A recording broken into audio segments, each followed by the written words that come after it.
Sena berupaya menggagalkan komplotan pencurian yang dipimpin oleh Hans. Nah teman-teman, di episode selanjutnya nanti akan lebih seru dan menegangkan. Sena melihat kecurigaan terhadap pengunjung museum Pusaka Mandala. Di episode ini kita akan menyaksikan ketegangan, yang dimana Sena akan berusaha menggagalkan upaya perampokan yang akan terjadi di museum.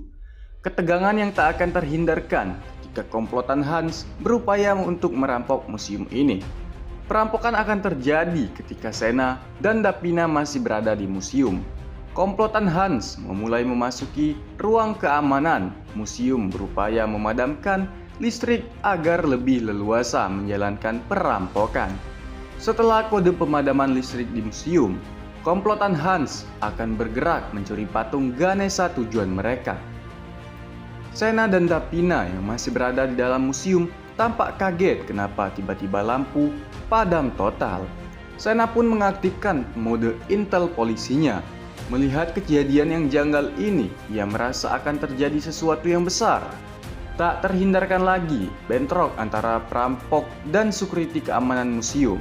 Sena pun melihat kejadian ini berupaya menyelamatkan keselamatan Dapina terlebih dahulu.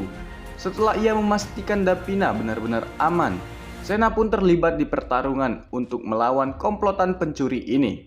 Nah teman-teman, sebelum lanjut lagi, jangan lupa tekan tombol subscribe dan juga like. Sena dan tim keamanan museum tampak kewalahan dengan komplotan pencuri ini. Akan tetapi, Sena yang sebenarnya adalah polisi. Ia yang pandai dalam bertarung tidak akan membiarkan pencurian ini berhasil. Di episode ini kita akan menyaksikan pertarungan antara tim keamanan dan juga Sena yang melawan tim perampok yang dipimpin oleh Hans. Nah teman-teman, episode malam ini akan berubah menjadi film action penyelamatan museum Pusaka Mandala. Bagaimana pendapat kalian tentang episode yang akan tayang malam ini? Tuliskan di kolom komentar di bawah.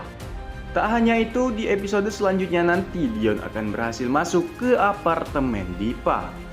Setelah ia memata-matai Jihan yang masuk ke apartemennya Dipa, Dion berhasil mengetahui kode keamanan apartemen ini. Dion akan segera melaporkan hal ini kepada Reza untuk meminta bantuan masuk ke dalam apartemen. Setelah Dion menghantarkan Jihan pulang, Dion dan Reza beraksi masuk. Dengan kode yang Dion telah dapatkan, mereka berhasil masuk ke dalam apartemen. Mereka pun mencari sesuatu untuk dijadikan bukti kejahatan Dipa. Sepertinya Dion dan juga Reza akan menemukan sesuatu yang mencurigakan. Dion dan juga Reza menemukan barang yang tampak mencurigakan. Mereka pun membawa barang ini keluar dari apartemen Dipa. Nah teman-teman semuanya, di episode tadi malam kita menyaksikan banyak begitu adegan mesra antara Dapina dan juga Sena. Dapina dan Sena tampak bingung dengan perasaan mereka. Mereka sama-sama merasakan sesuatu hal yang belum mereka rasakan. Kita dibuat baper dengan adegan mereka berdua ini. Tak hanya itu, pada saat Dapina yang tak sengaja ingin buang air besar, mereka yang mampir ke museum. Di sana kita juga melihat adegan mesra antara Dapina dan juga Sena. Dapina menceritakan sesuatu tentang histori yang ada di museum, yang seperti kisah cintanya. Sena pun tampak senang dengan apa yang diketahui Sena. Ia juga merasa bahagia selalu berada di dekat Dapina. Nah teman-teman semua, mungkin itu saja sedikit bocoran tentang episode Terikat Janji selanjutnya. Jangan lupa tinggalkan subscribe dan juga like. Saya ucapkan terima kasih. Wassalamualaikum warahmatullahi wabarakatuh.